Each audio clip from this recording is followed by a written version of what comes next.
Welcome back to Girl Talk. We are at Kessler's Diamonds today off of Junction Road. We're so excited to be here. Can't wait to be iced. I know, right? Frosty. But with me now, we have Tom Vodak. He's the operations manager over at Madison Geeks, and we are continuing our conversation about public Wi-Fi. Thank you so much for being with us today. Thank you for having me today. And so why should you be concerned with using public Wi-Fi? We got a little bit of a taste last time. We started talking about it last time, and when you're on public Wi-Fi, you're actually sharing a network connection basically with everybody who is on that connection. Sure. So you're at the coffee shop, and there are 20 people in there that are on their laptops, and people are in there talking and doing things. They can all see the other devices that are within that Wi-Fi network. Oh. Yes. Right. And that's concerning for a lot of reasons, but I think this is a topic that people sort of know is a danger, but don't really know why or how. So what would you say is the most common problem associated with this? Well, people will actually, for example, one of the biggest problems is people would actually do something where you're more interested in security rather than, just getting on the web, surfing around, looking at news or whatever. You're in there maybe doing your banking. Sure. While you're at a coffee shop. Right. Don't ever do that. Okay, so don't pay your credit card bill. Don't pay your credit card bills. Don't do anything that involves having to enter a credit card Finances. number or financial. Plus, you've also got to make sure that the settings on your device, a lot of your mobile devices, the iPhones are more secure than an Android device. We were talking about this a little bit earlier. But you've got to make sure you've got, number one, antivirus and those types of things on your device. But really, if you are going to be using a mobile device in a Wi-Fi situation, you need to download a VPN app. Again, V as in Victor, P as in Paul, N as in Nora, a VPN app. Because that actually adds a whole layer of security because you're actually on the network, but you've got basically a private tunnel to the internet. Oh, okay, so that's just an easily downloadable app. Is that usually free? Yeah, a lot of them are free. They're all paid. The more expensive ones the ones that are paid are usually better than the ones that are free. I see. Plus, you don't have to put up with the advertising and those types of things that go along with it.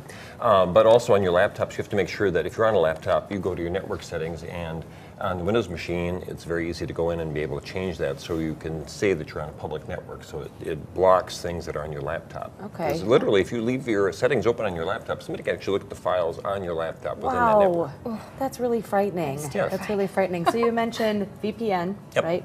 You mentioned an anti-spyware, and these are all things that you can put on your computers and your mobile devices. Correct, Is there any additional, protections you could maybe put on things if you're in a public situation and you're quick needing to check something? No, those are really about it. I mean, the biggest thing is just making sure you that, and plus, also with all your accounts, I know Facebook and Google, a lot of folks now we're talking about two-step authentication when you're actually doing, getting into things. So if people are able to get past the first step of an authentication, usually it's a password.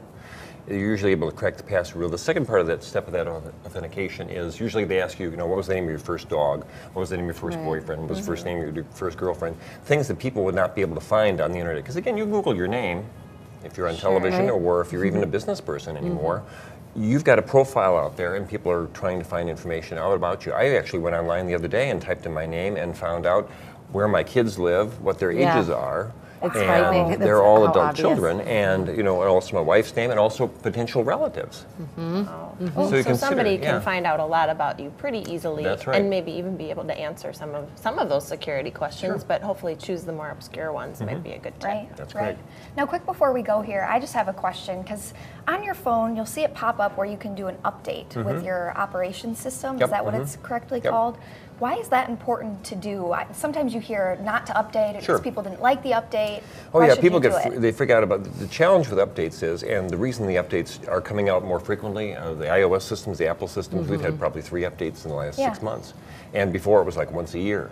And that is the main reason why, is they're finding security vulnerabilities in not only your mobile devices, but also your desktop computers. That's why Windows is trying to get everybody moving over to Windows 10, because Windows 10 is more secure than previous versions of Windows. And it just revolves around the security issues. So it really is to your benefit. That's right. It sounds like. Oh, some great tips. Thank you so much for being with us No today, problem. Tom. Thanks for having us, We Ella. appreciate it. Again with Madison Geeks. And we'll be back with more Girl Talk right after this.